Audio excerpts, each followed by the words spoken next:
It was the fall of 2010, and I was approaching my 46th birthday. I was a wife of a strong Christian man for over 25 years and had 2 married sons who were doing well in their lives. I'd finished a 3-year diploma at the Bible school that was running here, and after much begging on my part, was hired as volunteer staff. I was then given many opportunities to use my talents and passion to teach classes, lead chapels, mentor students, and co-lead mission trips. I loved it all. This was the first career I'd had as a long-time stay-at-home mom. Later that fall, I stopped being able to sleep. At best, I managed a couple hours per night. At worst, none at all. I did manage to continue to work for quite a while, but by Christmas time, I was having periods that I just couldn't get off the couch. I really had no idea why I couldn't sleep. I thought it was a physical or hormonal issue. I was 46, but there seemed to be no real options to fix the problem.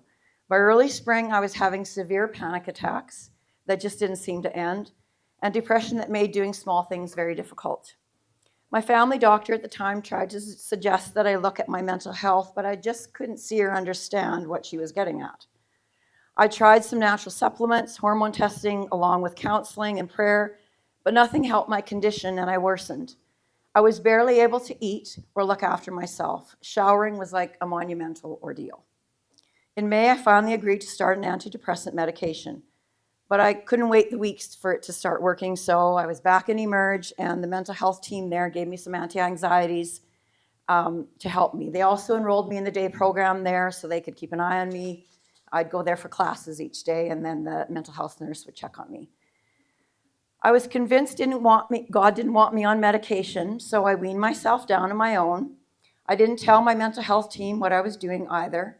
The medication had actually started to lessen my anxiety after 2 weeks, but the side effects frightened me.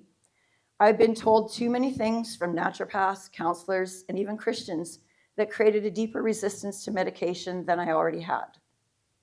The bottom line was that I couldn't see how a pill could fix what I was experiencing. Feelings of fear, dread, panic attacks, hopelessness. How could a pill fix that? So in June, I admitted myself into the mental health unit at the hospital because I could no longer eat. I was in there for 2 weeks, and they discharged me because I was doing so much better and had been taking my medications.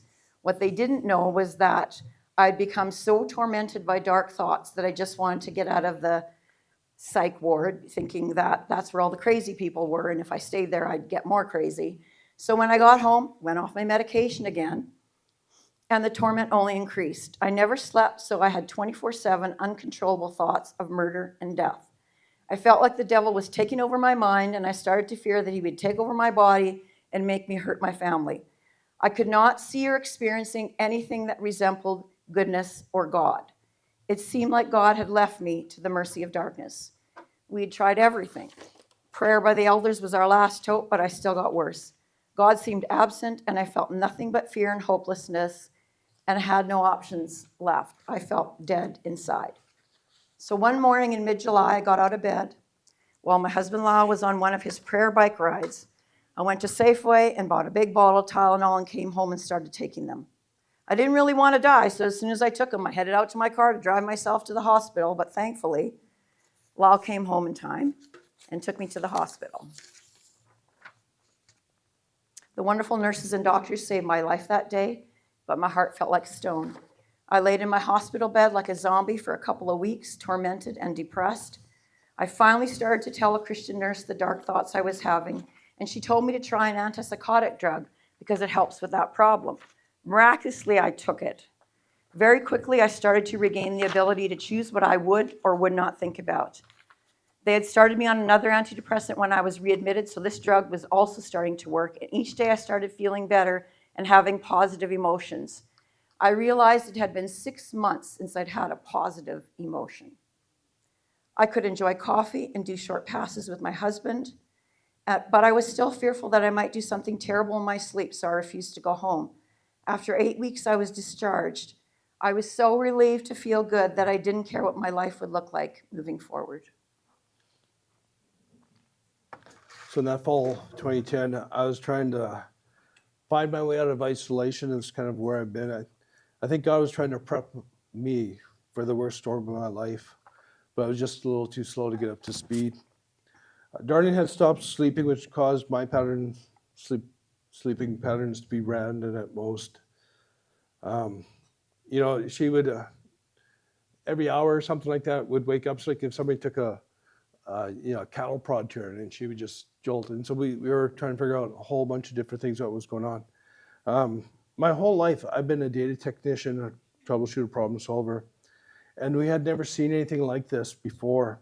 And we were trying to figure out, well, you know, is it physical? Is it adrenal? Was it hormones? Was this a spiritual battle? When I would come home, you know, in the process, it basically, I'd look in the kitchen sink, and it was going from 3 dishes in the sink down to 2 dishes in the sink, then finally down to 1 dish in the sink. And Darlene was, you know, she was she was getting skinny. It was, you know, it was disturbing. It seemed like when we tried to address if this was a spiritual by using the tools that we knew and that we had worked in the past, because Darlene had experienced something similar on a much smaller scale. I don't know, probably 10 years prior. You know, our prayers, our worship that we were doing were seeming to be in no avail. This was different. This was relentless. We couldn't get a break from it. Darlene would call me at work, and you know, I would spend an hour on the phone, just kind of whispering to her. You know, it's like, take the pill. You know, already. You know, just to get an emotional break or some relief from her thoughts and worries that were going on. After coming home from the first 2 weeks from the mental health ward, things got really dark. I had to hide all the medication. I did some research on the antidepressants, and I found out that it wasn't life-threatening, so I could leave those on the counter. But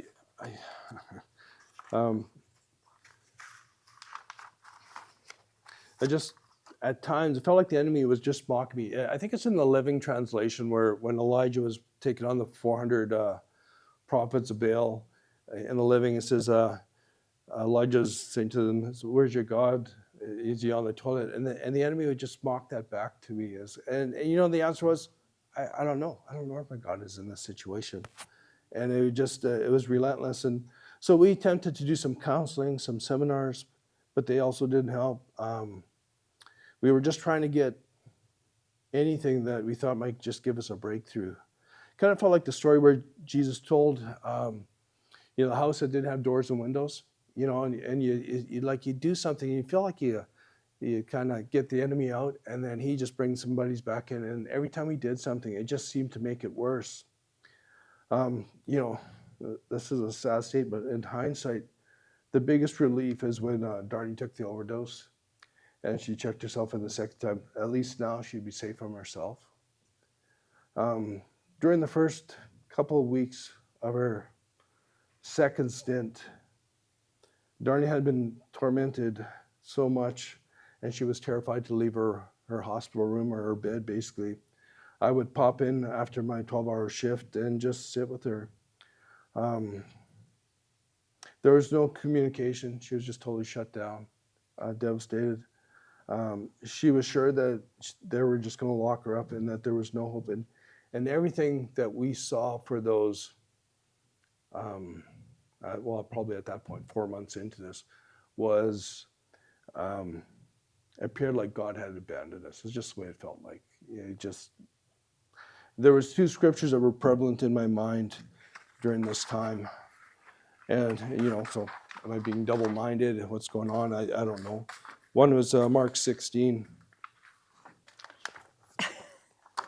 And that's one that says, "And these signs will accompany them that believe in my name. They will drive out demons. They will speak in known tongues. They will pick up snakes with their hands. And if they drink any deadly thing, it will not hurt them. They will place their hands on the sick, and they will get well." So that wasn't going so well for us. So we moved on to the second one, which was stand still and see the salvation of the Lord, which meant hopping back on my bike. And so in those days, on the days I had off, I would hop on my pedal bike. I'd practice probably for about 30 minutes my bike skills, you know, from catwalks and jumps and this and that, just to distress. And then I would continue around the Wascana Creek for the next hour and just pray. And just pray, because I had no idea to do what else to do, right? And so everything had tried in the past was of no avail, and it just felt like we were a ship sinking, going down. This woman who had recently been in Bible school, who had tied for highest top marks, who Dave Wells had written said that she had written some of the best papers on righteousness, grace, and other subject matter, who later taught in the Bible school, was being tormented beyond belief. And on the second stint, I had to take her Bible away because all she could see was judgment. She was trying to prove that she had lost her salvation. During this time, this is 14 years ago, I was overwhelmed with hopelessness, despair, and desperate for a break. So I called up a buddy, said, I'm going to the mountains, I'm going biking. And he joined me, so thankful for that. But it was one of the last few places that in my heart that I felt I still had a connection with God and where I was desperately needed. I wish I desperately needed.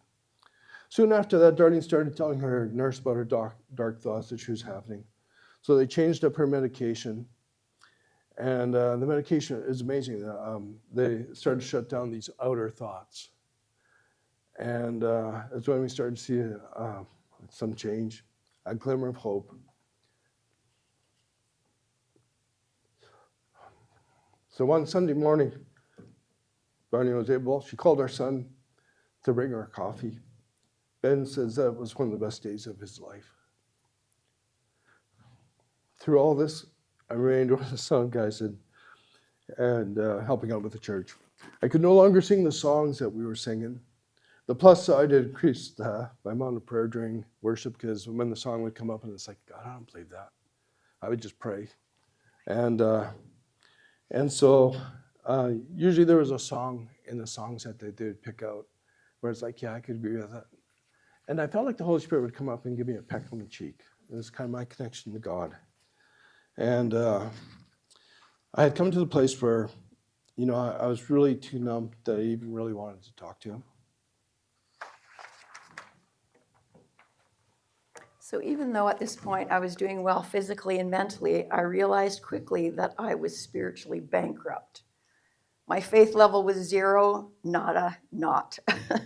Worship songs, like Lyle was saying, that sang of the promises of God made no sense to me anymore.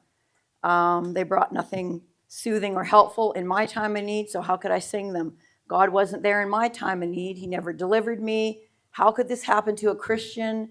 Prayer seemed pointless, and especially telling others that God would be there for them, that seemed ludicrous to me at this point. My experience was not like all the people who I listened to over the years testify how God gave them grace and help in their time of need. I could feel nothing good or helpful in that time.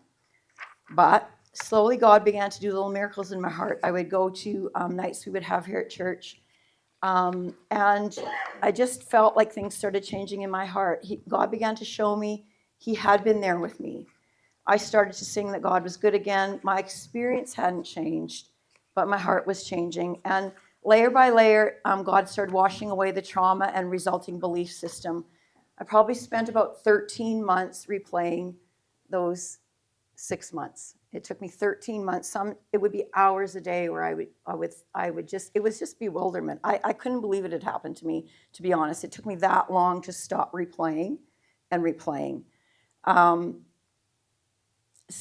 But slowly but surely, God spoke to me of how the devil had not been in control, and I hadn't become unsaved, and I wasn't going to hell. And it's interesting because you were talking about the person that you listened to talk about on the panel who had become delusional. I had become delusional. But think about it. When you don't sleep for 6 months, even if nothing else is going on, you're delusional. But anyways, that's when I could do the counseling, the inner healing, the tools, but I couldn't before that. So my experience said God was absent, but that was not the truth. And it is really a miracle that I started to be able to pray again and actually believe that God is still God. He didn't answer our prayers the way I wanted him to answer those prayers, but my faith was starting to be renewed again. Darlene actually recovered way better than I did. After Darlene was released from the mental health ward the second time and in recovering mode, I say I went back fishing. Um, Like my Peter. my my previous isolation before this all happened had made me resistant to trying to connect to community. It had been years. Um, Other than special guest appearances, I would, Darnie would be on mission trips and this and that, and I would hop in there and I'd have a lot of fun and join in and stuff like that. And then that would be done, and Darnie would go back to being in her Bible school, and I'd go back into my isolation, and that's kind of where I lived. And so after this, my life really became like a musical with Pink Floyd being the sound of most of the soundtracks. It started off with Comfortably Numb, which that says it right there, right? I went into numbing, and I just coping with life and stuff like that. I was listening to the music of the rock classics, but I had stopped listening to the words. I just wanted the music. I just didn't want to hear anything. Um, there's a song. Well, Pink Floyd's one of their famous songs would be "Time," and God was trying to use that as a wake-up call because years had passed me by. And as my heart started to thaw, it revealed to me that I was full of anger, full of cynicism, and that had become. Um, we've been in Harvest City since '94. We were on a Colorado Promise Keeper trip back then, but in '96, a group of men, we went to Boise, and it was a smaller group. It's about 14,000 guys at this 2-day conference with Promise Keepers. And there was on the second day we sang some old hymn, and I don't even know what the hymn was or whatever. And in our journey in life, there's always connection points with God. And singing this song, there was like a glimpse where just a taste of heaven where I'm not sure if it's which old prophet talks about, where the angels, these cherubims, cry, "Holy, holy, holy is the Lord thy God." And that's just their job. And just for a moment, it was like I could see how the angels would be totally 100% satisfied doing that. And I call that's an altar in my heart. That's like one of those times where I don't know how to describe it. It was just God, pure God. And so the enemy was trying to get this my heart had at some point almost became agnostic. Is there a God, not a God? From that. And I knew better, and I had God encounters. And there was such a battle for that altar of my heart. And that's, there's been a few God connections that have been that's kept me solid, right? Another song through the journey, I've told my friends, when I die, just play this song and put up a few pictures, is Simple Man by Leonard Skinner. And it became my heart cry. And Simple Man is just, quit chasing after the riches of the world and this and that. Find yourself a good woman, and remember there's a guy above that cares about you. And so God was speaking to me through music. Another song that was kind of that, if you were to sit down and have a whiskey with my buddies and I, we kind of started at "Wish You Were Here" and a couple of these and that, and then we'd end Simple Man would sneak in there, and then there's Supertramp. Is "Lord Is It Mine," and it's almost like a prodigal song. It talks about, it's just a call to say, God, I just want to get back into your presence. And so God made a way for me, even though I had lost connection one way, he had made a back door for me to stay connected through all this. So several years after the storm, Darlene was asking to share, and then they also asked me, well, if I had any input. And what happened in that is, I didn't think so, but in the midst of it, I felt like the Holy Spirit said, I was the hands and the feet of Jesus during that storm when we thought he was absent. And until you get perspective, it's hard to move on. Unresolved trauma is where we get stuck. So, like the song Supertramp, Lord Is It Mine, was that drawing me back like a prodigal son. Our experience was like going through a storm with Jesus, who was was sleeping in the boat and feeling like we were not able to wake him up.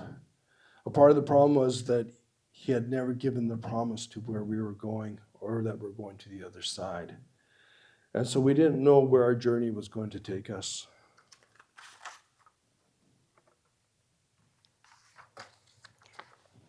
So that's basically, in a nutshell, the story. We've left lots of details out, but there's just really three things. Like Dapo did such a good job of covering what mental illness is, how, what it looks like, those kinds of things. But for us, I think that one of the main points is we basically got a crash course in mental illness that we never signed up for and didn't know we needed. That's what happened. So we had no idea what mental illness was. Now remember, this is 14 years ago. It really was a different sort of playing field in that, and I had so much ignorance about it and fear that it made us more stubborn, and therefore we didn't get proper treatment. Like it hindered us. So if you understand what it is, there is way less shame and you will get help quicker. And Dapo talked about a lot of that. So I think the biggest thing that struck me after I got better was this was a physical problem. Because what got me on the road to recovery? Medication. For me, it was. Not everybody is like that. But for me, I was like, because I'd heard all the things. Like I had all the misconceptions. If you want to think of every misconception, every prejudice, every judgment, I had them all. And so, people say, oh, it's a brain problem. You're like, what a cop-out. It's like when they said, alcoholism is disease, back in the days, and I was like, oh, brother. And of course it is. But I was in that kind of framework. And so I thought, wait, don't give me a pill. A pill is not going to fix the problem with me. Well, actually, a pill fixed the problem, at least the initial problem.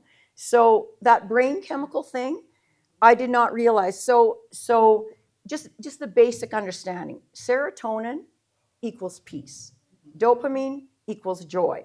So I literally probably had no serotonin and no dopamine at this point. So I could not feel those feelings. And so you can't have emotions without brain chemicals. They're so related. Would you agree with that, Dapo? Yeah. So if you've gotten to that point, no amount of prayer, short of a miracle, is going to fix that problem. And God does do miracles. He just didn't choose to do it that way with me. So that brain function is so critical. I think that was one of the biggest takeaways.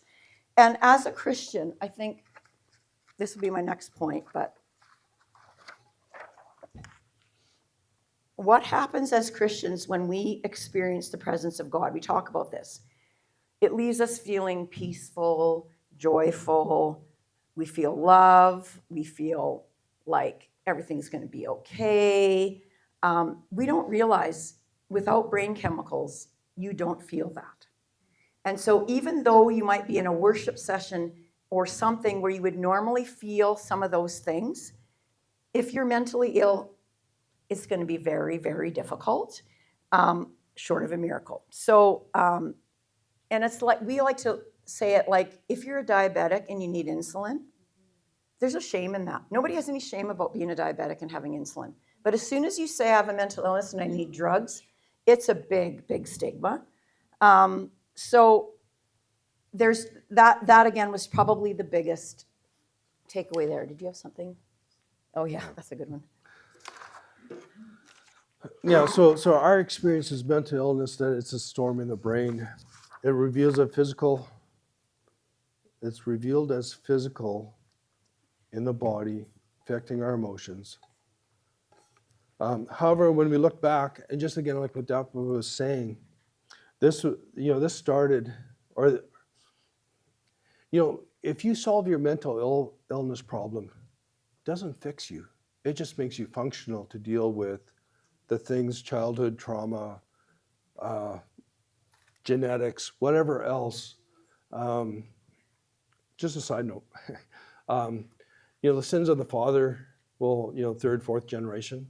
I think if you're translating that in today's terms, it would be the genetics of what you were born with is going to be passed on to your children and possibly the next generation and that. And so unless God comes in and changes and fixes us, mental illness fixes the issue where if you can fix that, now you can deal with the problems and the source. And undealt with opens you up to spiritual things, which will eventually kill you, is our take on it. Okay, so the second point of the 3 points that I think is really critical. Christians that get a mental illness can struggle more to get the correct treatment because we've been led to believe a number of things over the years. Number one, it's a weakness of character. You must have not done all the things right to prevent this. And Dapo said, there's so many causes to mental illness that that's just wrong. It's not a weakness of character. Number two, a weakness of faith or spiritual immaturity. If you just quote scriptures or believe it, it wouldn't happen, wouldn't keep happening. As Christians, we are often the worst for insinuating that medication is a cop-out and seeing it as admitting defeat or a lack of faith. We would never tell people with diabetes that insulin was a lack of faith or a cop-out. So again, if God heals you, great. But as one of the doctors I was listening to said, if you're not doing better off your drug, get back on. You haven't been healed. So you need to stay on your medication, like what Dapo was saying. Don't get off your drugs because you think you should. How many times did I do that? Number three, it's an emotional weakness. You lack fortitude. You can't control yourself. There's something inherently wrong with you, and that's why you're sick. Like hush hush, they used to use the word nervous breakdown back in the day. That was the word that, because again, I have generations of mental illness in my family as well. And so, oh, well, Auntie so-and-so, she's had another nervous breakdown. Hush, hush, hush. We don't want to, like it's Auntie, she's crazy, and there's that sort of thing that is back in the day, right? And again, it's still here. Number four, mental illness is just an excuse to be selfish and self-focused, right? Mentally ill people are the most selfish people. I've heard this. Yes. Like they're so selfish. Okay. So it's like you're in this desperate season where you're barely keeping your head above water. You can't be anything but selfish. I'm sorry, but I cannot help anybody else. I can't even help myself. Does that appear selfish? Yeah, it does. But there's just no other way to be. So telling someone to do something to take their mind off the problem when they're mentally ill is like telling a person with a broken leg to go for a run.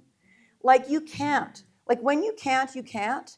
But again, there's judgments to people with mental illness saying, well, you need to do this, you need to do that, which leads me to the next one, which is it's just a lack of personal responsibility. Now, Dapo talked about this, but I'm just going to go into this.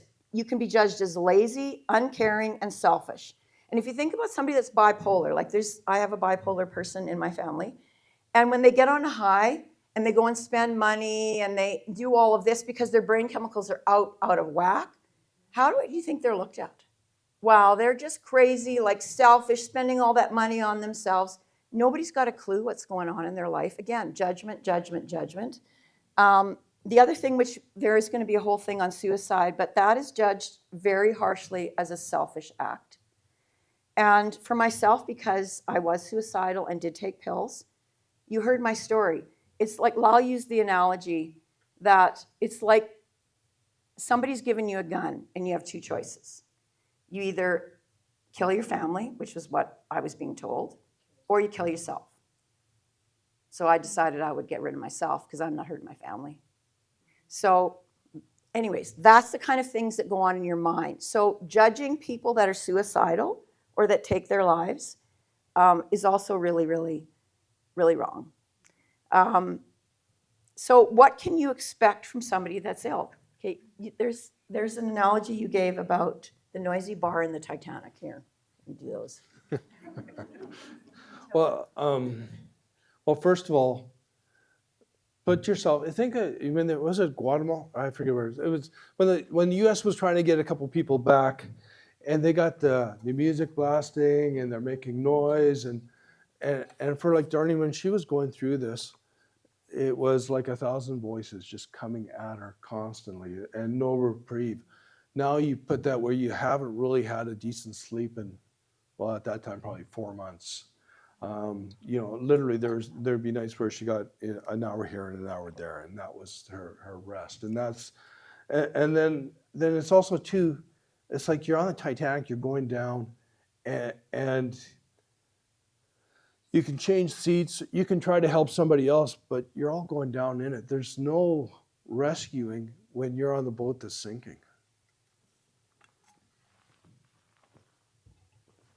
Okay, and the other one is, which we also bought in, that it's a spiritual problem. So it's interesting because Dr. Grant Mullen said, it's the only physical illness that presents like a spiritual problem. And what he means by that is like, when you're mentally ill, you can't focus. That was mentioned too. Focus is really impossible. So how do you pray or read your Bible if you can't focus or listen to music? You can't. Like, it's really, really difficult when you're sick. And so you look at someone like that and you say, well, they're just like, they just need to do some spiritual things and they'll feel better. And it's like, but we can't. And even when we do, we don't feel better. It does not make us feel better because, again, no brain chemicals. I can't feel hope, peace, joy, nothing. I was diagnosed with major depressive disorder. So that was mine. So now I'm not saying that it can't turn into something spiritual. Like Grant Mullen uses the analogy of a house with no windows or doors. So when you're mentally ill, it's like you have a house with no windows or doors. So those thoughts can come in and you can't, there's no protections in your mind. Like, your mind does not have the ability to say, no, I don't want to, I'm not thinking about that, or no, that's wrong. Like, I had no ability to dismiss thoughts, could not dismiss them. What came was real. That's real. So that's the state I was in. Again, thank God for drugs. It's like God's having this real laughing joke at me because I was so anti-drug, and now I'm so pro-drug, because of that. Okay, so that's that point. Was there something else you wanted to say? No. I want to say this: mental illness is not fair. And the reason it's not fair, and we say it's like other illnesses, like diabetes, but then it isn't. And here's why it isn't. It's in a category all on its own, really, because when you're sick with diabetes, you're not struggling with hopelessness, despair, not to this degree. Like, mental illness is like you said, if you're not mentally well, you can't be physically well. Like, you can't do anything. Like, it's so paramount to our well-being that it takes something that, like, at least you can get some comfort and encouragement if you just, like, maybe have heart disease or some other illness. But when you have mental illness and you can't get comfort and you can't get relief, like, that's, it's just another level. Like, just for instance, I'll describe what depression was like for me. It was like being thrown in a deep, dark pit with no access to any good feelings, and you can't shut down any dark, tormenting thought, and you can't see any way out. It's like, I remember sitting in the hospital after the second time and looking out the window and thinking, I will never leave here. I will never have a life again. And like, that was real to me. I did not ever see getting out of that place, because I would refuse to get out if I thought I was an unsafe person. Like, if I figured that I would have to be locked up. Like, that's the reason why I wouldn't tell anybody what was going on in my mind, because I thought, well, that'll mean, like, I'll go somewhere. Like, I'd heard about these mental institutions in Weyburn back in the day. I'm like, they'll lock me up there, and then my family will come and visit me there. And I thought, you know what? I'd rather take my own life. I don't want my kids coming out to me where I'm, like, totally gone. And like, this was literally what was going on in my head. So that was my only options, I felt, was, well, I'll get them to lock me up because I know I'm not safe. Yeah, so it blocks what we need most emotionally, and just in every way. And it's just so destructive to our soul when it's not treated. So there's something else you wanted to say? I'm not sure. We'll keep going there. Lots of times people will ask me when I share, well, what should I do if I know somebody that's sick, or I think they're sick, or and I think like what I really appreciated when I was sick was that people were taking care of my family. Like people were checking on my kids, like checking on Lyle, like if they would look after him, and or the kids and stuff. I really appreciated that. We have this thing where we want to fix. And when people are sick, like I remember one of the things that my friends would do is they would just come to the hospital and sit. There was nothing to talk about. Like in my mind, there was nothing to talk about. There was nothing for me to look forward to. So having a conversation or them talking about their lives only increased my pain. Like there are just times there is nothing to say. You sit with people. And that's a wonderful thing to give people, is to sit with them. And don't ask them how they are. It's like the worst question when you're sick. Well, how are you doing? How does it look like I'm doing? Like I'm not doing well. I think a really good question is sometimes like I've had people ask me this, what did your day look like today? Sometimes just describe a few things that happened today or that you thought today. But even that can be a lot. Obviously, things like bringing meals, praying, obviously that's all great things to do. You just like practical things are sometimes the most important things. Like maybe they can't grocery shop. Maybe they can't get to an appointment. I mean, I was really, really stubborn, but if they're not really, really stubborn, encourage them to get help, get to the doctor, get to the, do those things. And please don't give advice if you're not a professional. I had many, many people give me advice that was really not helpful and actually very shaming. There's a lot of shaming things that we do, especially as Christians, to tell people scriptures that they know, like to just kind of tell them things that make them feel more shamed.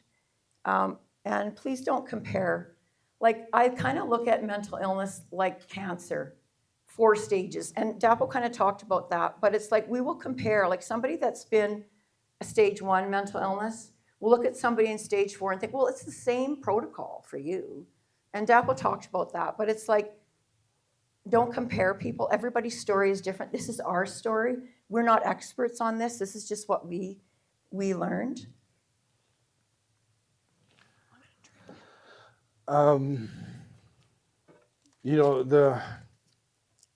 There's so many things that we had a list of 10 things of this and that, but perspective. If more than anything, I think if anything is after we went through this, it was a long time, and I feel like I've missed my. Where's my? Oh no, I did my song list. Yeah. Anyhow, I was just listening, or I had to listen to the first part of the song. Where I wanted to hear the music, but I don't want to hear the words. And Pink Floyd again, Great Gig in the Sky, and it opens up with Winston Churchill saying, "I'm not afraid of dying. Why should I be afraid of dying?" And the song continues on with what my dad would probably call a woman wailing away, but it's like, it's just an intense, the Bible talks about, where you pray in the Spirit or this and that. And obviously that's not that, but it's such an intensity of life and trying to connect. And so, after the storm, it felt like river of mud and debris floating down as you sat on the shore. And when you're in a storm, like Darlene couldn't find anything that would bring her life. But, I guess as a caregiver, trying to find a hobby or something that brings joy or reflection unknowingly. And I never, until we started doing this, I was voluntold, is that how you say it? Voluntold, yeah. That we're doing this. Yeah. And it stirs up despair, stirs up anger, it stirs up numbness, it stirs up just a lot of things. And, for most parts, I kind of think, oh, yeah, I've dealt with a lot of stuff. But, the other thing that it does, though, it stirs up that God was there in different ways, which I never had seen before. My two passions, for the last 15 years or so have really been, mountain biking, going on trips, and usually combining those two are perfect, right? And so, so I hadn't realized that God had gave me a back door to that, and so Back door to what? a back door to who He was.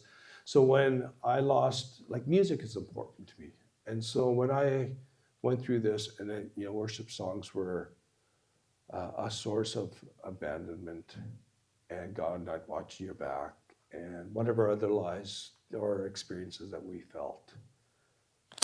It was wrong for me. I couldn't do that, and so Biking. so I had biking.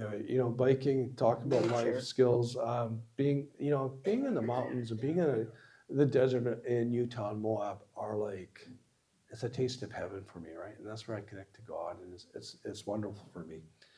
And so unknowingly, God had made this path for me for His creation, and being available, and not even, this is that God works out all the things, if works out all things to those that are called and that love Him. So I'm going to interrupt you there. Okay. I want him to finish with his really good story. I think perspective is one of the things that we gain as time passes, right? But you think about it, if you're in the eye of a storm, what perspective do you have? Like, very little. This little bubble, you can see everything is rolling around you, but you can't see beyond this thing. And so that's our most limited perspective, is in the eye of the storm. But as we get further away, again, this is years. So there's some perspective. As we've been preparing this, it's like we've been getting some more perspective. It'll never be done. Like, I experienced that, but I don't understand it. But the amazing miracle is I don't have to. I don't have to understand why. I actually don't even need to know why. But what I know is I've learned a lot. But the one thing that I think was, even though we thought and experienced God was absent, the perspective we've gotten as we've gotten away from that is like Lyle said, he told him that Jesus was using him to be his hands and feet to me when I could not experience it any other way. And one of the things that was so crazy to me was that entire time he never unplugged. Like, I always felt him, like, with me. Okay, we're together, we're together, we're together. Like, that was a miracle. Like, he never disengaged. Like, I mean, that's like God being with me. Like, I couldn't experience him in the way that I was used to, but that was an experience of God. And like the care I had in the hospital was like awesome care. Like, and the fact that we even have the opportunity to have care in the hospital, that's God. That's God at work. But I did have to adjust my theology, and this was the big perspective. God does allow us to go through things or times where we receive no comfort, can see no evidence of Him in our life, like the darkness that I talked about. I thought God would never let it get that bad. I would never have to suffer on that level, but I did. And prayer does work, just not the way we think it does all the time. And for me, I'm seeing the answers of my prayers every year that goes by. The fact that I'm standing here, like, people prayed and prayed and prayed in our church. Like, there was no shortage of prayer. But due to probably my own stubbornness and ignorance, whatever, but God is still in control. And we don't get to know why most of the time. And I love this. I heard this. Somebody said this. God doesn't take it away. He makes a way. Okay, now I can tell We were trying to downsize to stay within our 50 minutes, but there was one thing. Dave Wells says that God will always sacrifice the physical for the spiritual. And I think my translation of that, God will sacrifice the physical to reveal your heart, because that's what he's after. Um, and so here's God who's made a back door so I could stay connected with him, changing my perspective. And well, I'm going to tell you a story, but for a lot of us, we can say Jesus is Savior, but it's hard to say that Jesus is Lord on a more frequent basis. And so let me show you one of the experiences how God used his back door and in the connection. So in 2018, a buddy and I, we went and we found a 2006 Ford Ranger 4x4, 5-speed, no cruise. We had it for a week. We bought it in Yellowgrass, drove around the city for a week, and then we took it on this trip heading for Northern California. In each state, we're going to bike on some biking trail. Pedal biking. Well, it's pedal biking. Pedal biking. Yeah. So mountain biking. The one day we threw it up. You take the bikes up the chairlift and you ride down some roughest trails that we ever rode.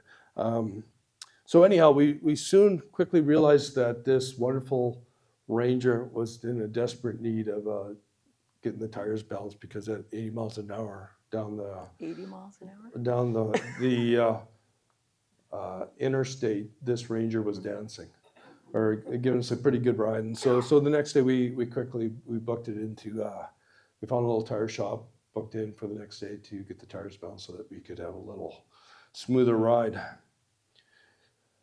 And so anyhow, so we pull up, we give them the truck, they got to balance tires, they got to take it for a test drive, all these good things. And so as we're sitting there, this lady in the middle age walks into the bike shop, into the tire shop. And so the clerk must have recognized her and says, how you doing, and stuff like that. And she goes, I'm not, come through a very rough spell, a lot of depression.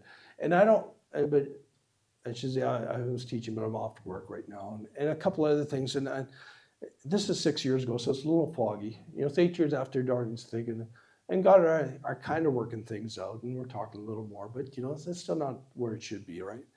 And so anyhow, the little just that somebody called her, and so interrupt the conversation, and I hear this conversation, I love you too, and hangs up and that. And so she comes and sits beside me. And so I get in this conversation, I said, my wife went through a really dark time, but she's she's doing pretty good now. How you doing? And so we get into this conversation, and she goes, I'm struggling with depression, and I was on these meds, they just weren't doing good. I went to my doctor, and and he wouldn't take me off it, and he said, just keep on it. And so one day I just went, I got a Mickey of whatever, I don't know if it was vodka or gin or something like that, and grabbed my 22 and I shot myself in the head.